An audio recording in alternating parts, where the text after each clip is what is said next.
Welcome to the Flora podcast, a place where we help you create a life you're excited about. Welcome back to the podcast. I'm Flora Sage, and today we are going to talk about which version of your life are you living. I'm so excited for this one. So for those of you who are new to my podcast, welcome. I'm Flora Sage. For over 25 years, I've been helping people like you align into a life or a business that you are wildly obsessed with by helping you clear the 9 types of clutter keeping you from a life that you love. Those 9 types of clutter are mental, spiritual, emotional, digital, financial, daily, body, process, and environmental clutter. And today we are going to talk about clearing some of your mental, emotional, and daily clutter by looking at which version of you are you living for. So recently I was talking with my son's girlfriend, and she is such a powerhouse. Oh my goodness, she's absolutely amazing. And we were talking about our alarms for our day. And she said, I have 2 alarms. One for the person I want to be, and one for the person that I am. And I laughed so hard. I'm like, oh my God, this is absolutely epic. It's so good. So I want us to think about this and just to kind of break this down a little bit for these 2 concepts. In my decluttering realm, when I talk to people about that person that you are and the person that you want to be is your reality self and your ideal fantasy self. So your fantasy self is that person that you wish that you could be. It's that person that you want to be.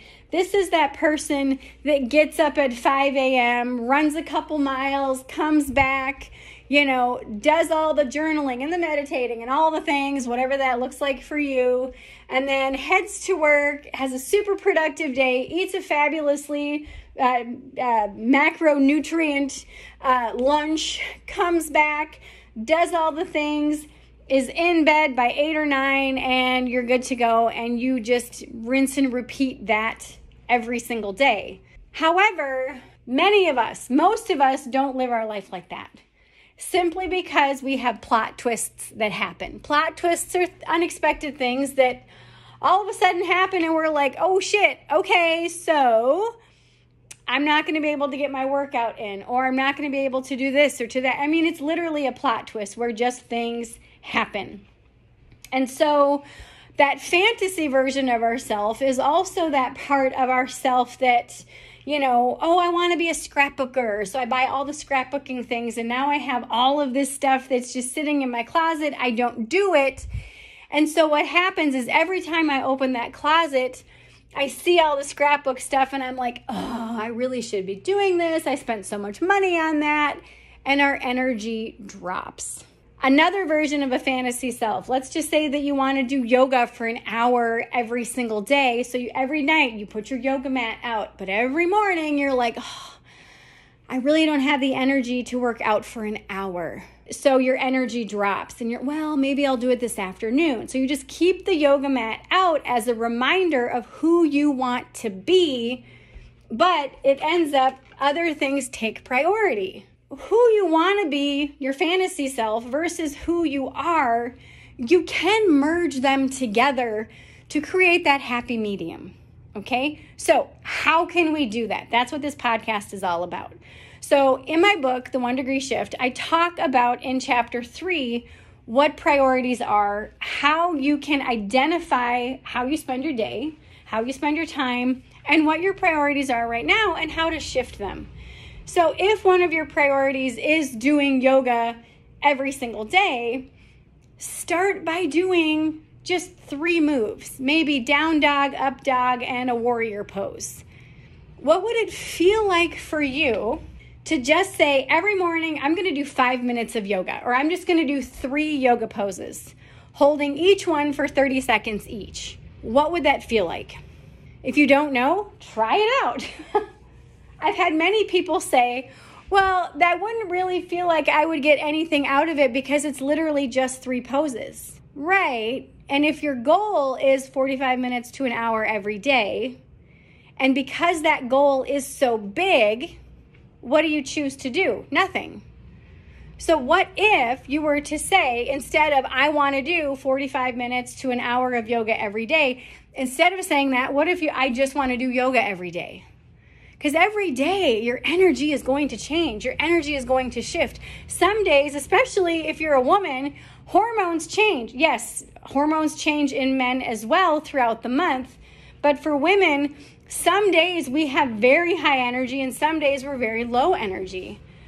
So what if you were to just say to yourself, my goal is to do some form of yoga every day. 3 of the poses that I know make me feel really good in my body are down dog, up dog, and warrior pose. Okay, perfect. Every morning, let's just say you make your cup of coffee and you hit go.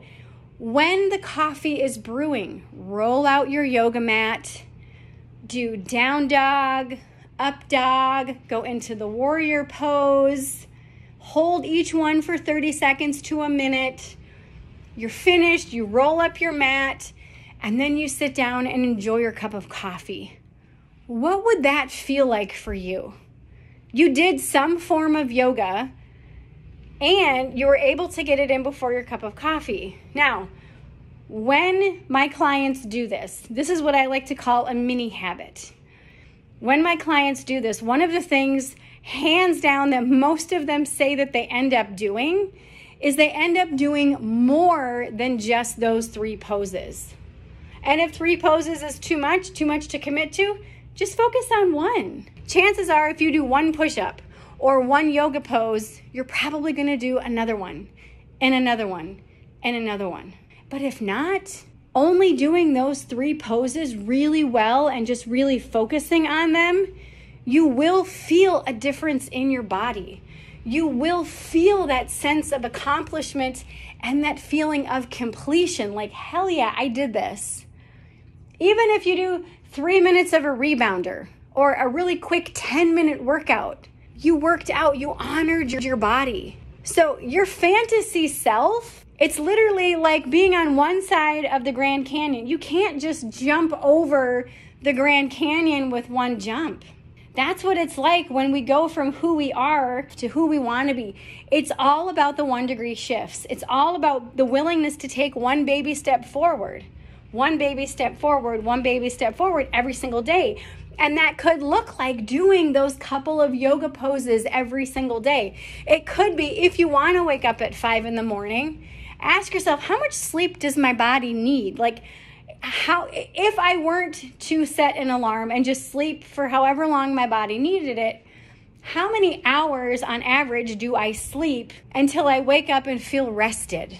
Then reverse engineer the math and say, okay, so if I want to get up at 5 o'clock, I need to go to bed at 9 o'clock. I actually had a client one time who was a 911 operator. And she goes, I really want to get up at 5 o'clock every day and yada, yada. But she's like, I just can't seem to do it. And I'm like, how much sleep do you need? And she goes, oh, at least 8 hours. I'm like, okay, what time do you go to bed? She goes, midnight or 1 o'clock. I just don't understand why I can't get up at 5. And I'm like, hang on, did you just hear what you said? And she goes, what? And I'm like, what time do you go to bed? She goes, I don't know, midnight or 1 o'clock. I said, okay, do the math. What time do you normally get up? She goes, oh, about 8 or 9. I'm like, yeah, so you're getting the hours of sleep that you want or that you need, but you're not getting up at the time you want because you're not going to bed with ample time for you to get the sleep in that you require. She's like, oh my God, how did I not even think of that? So she started to go to bed earlier. It did take a couple weeks for her to shift her sleep schedule, but she was able to do it. And she's like, oh my God, Flora, I can't believe it was so obvious. Like, how did I not even think about that? And she was able to get up at 5 o'clock in the morning. And she's like, I feel so much more productive when I'm able to get up and do the things I want to do before I go to work. So I want you to think about that version of yourself that you know that this is who I want to be. I want to be that person who gets up and is productive in the morning, or that person that works out every day, or that person that saves X number of dollars or invests X number of dollars every single month. I want to be that person who has a meal plan. So basically, I write down all the food that we have and make the meals that my family will eat, or the meals that I know I really like, that make me feel good, that give me energy and don't make me feel lethargic. So recognize this fantasy version of yourself. Recognize who you want to be. And sometimes this is just elusive. Sometimes we don't even know what this is because it's just all up in the ethers and we haven't written it down. So you guys know I love giving homework. So get out your journal, get out your notebook, and write down at the top of the page, my fantasy self, or who I want to be, and write out, who do you want to be? Do you want to be that person that gets up and works out? Do you want to be that person that goes to bed at 9 p.m.? Do you want to be that person that reads every night?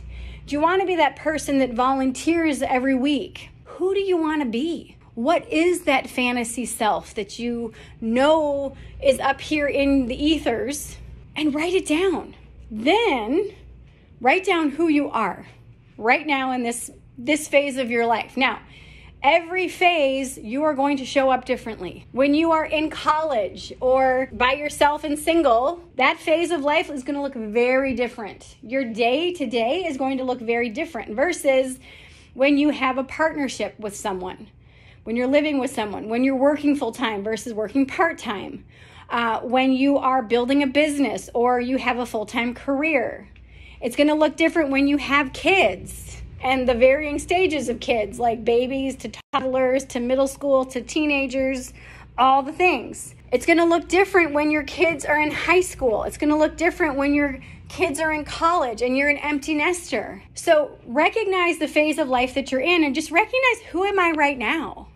Without judgment, without comparison, just who am I right now? And know that who you are right now is okay. It is okay. All right? Please don't berate yourself. Please don't judge yourself.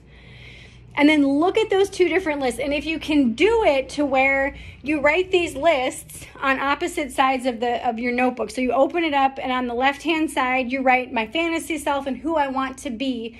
And on the right-hand side, you write who I am now.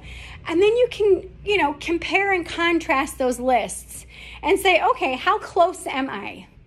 And what could I do to kind of marry these lists together? Who could I become in the meantime, in the middle of this? Again, recognizing that your energy is going to change from day to day.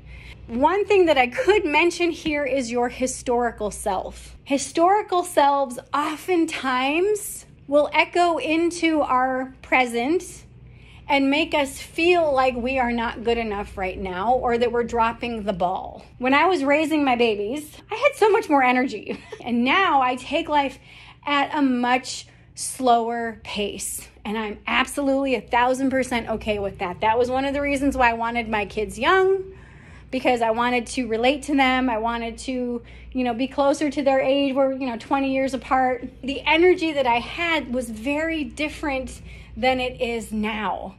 And when I was back in the day, I used to play tennis all the time. And when we moved from Oklahoma to Wisconsin, I kept my 2 Babolat tennis rackets, and I had this fancy Babolat carrying case and all the fancy schmancy stuff. And I was like, ooh, and I loved it because it worked well. It was a high quality rackets. It was so good. However, when we moved to Wisconsin, it was cold, it was windy, and I didn't have a whole lot of tennis partners. My kids were doing their kid thing, they were teenagers, whatever. And I tried a couple of the Saturday mixed doubles, mixed singles, mixed whatever, where you kind of just show up with your rackets and you play. And again, because it was so windy and cold, and I was like, oh, this is just no. So what happened is those rackets stayed in the closet for like 8 years. Every time I opened up that closet and I saw those rackets, part of me longed for that connection of playing tennis. And part of me felt like, oh, I just need to just go down there. I just need to go do that. And I was berating myself every time I saw those rackets. And finally, I just said, okay, is this still who I am? Is this still something I enjoy? Right now in Wisconsin, no, I do not enjoy it because it's too cold here, it's too windy, and it's just not enjoyable. Okay, so are the rackets in good condition still? They needed to be restrung. So I was like, okay, so do I see myself being in a location where I can play regularly in the next couple of years? No. When I do get into a place where I'll be able to play regularly, will I want new rackets? Probably. So that gave, just by asking myself those questions, I'm like, okay, cool. I can get rid of these rackets. I dropped them off at Goodwill. It was bittersweet, I'm not gonna lie. It was bittersweet, but I was okay with it because now I felt more empowered. Like I'm recognizing that right now I am okay with releasing that hobby, because I released it anyway by not doing it. And I made space in my life for a new hobby or to get a new racket if and when I choose to. Fast forward, we moved to Arizona. It's fabulous here, but it's really hot, which I'm not complaining about. I absolutely love. And they have pickleball here. I have not jumped on the pickleball train, but I'm probably getting ready to this fall. Very excited about it. So I will be getting pickleball rackets, but I'm allowing myself to get excited about a new thing because I gave myself permission to let go of the historical version of myself that at one time nurtured my spirit and my soul and my body and all the things very, very well. But I gave myself permission to let go of that to make room for that next iteration of a fitness hobby. So I say all that to say this. When you think about, and we'll just circle back around to the alarm. When you think about what time do I want to wake up in the morning? Who are you? Who do you want to be? Who have you been? It's okay to shift. It's okay to change and recognize you have different iterations of yourself throughout your lifetime. And it's okay to look at that fantasy version of yourself or who you want to be and marry that with who you are. And just take those little tiny baby steps to get where you want. Again, you can't jump the Grand Canyon in one go. You start stepping down the little winding trail, one little step at a time. And before you know it, you're on the other side and you're like, woo, I made it. This is awesome. I have a friend of mine who is a bodybuilder. And when she started, she had like no muscle tone whatsoever. And it took her a couple of years to win first place. And she's like, oh my God, I can't believe I won first place. This is insane. That was her fantasy version of herself. She didn't do it overnight. She couldn't do it overnight. She had to learn the skills. She had to learn what that other version of herself looked like, what it felt like to be in that space, to embody that version. And how you do that is one baby step at a time. So if you want to get up at 5 o'clock tomorrow morning, go to bed a little bit earlier tonight. If you want to start doing yoga every day, start with a couple of poses. If you want to be independently wealthy, stop spending extra money and maybe start investing or read a book about investing. If you want to lose a little bit of weight, stop having that extra snack right before you go to bed. All of it starts with a baby 1 degree shift every single day. And part of that shift is mindset. It's just thinking about things in a little bit of a different way. So tonight, when you set your alarm for tomorrow morning, instead of saying, okay, I am going to set 2 alarms, one for who I want to be and one for who I am, change it to the first one is for the person I'm becoming. And the second one is who I am in the meantime. And let me know how that changes and shifts your energy. I love you. I hope this serves you today. If you want my help with this, click the link in the show notes that says Align Your Life, and I would be more than happy to help you usher yourself into who you know you are meant to become. Remember, all it takes is a clear vision of where you are and where you want to go, and the willingness to take one baby step every single day to align into a life that you absolutely love. I hope this serves you today. I love you, and I will see you in the next episode. Thank you for listening to today's podcast episode. All links mentioned are in today's show notes.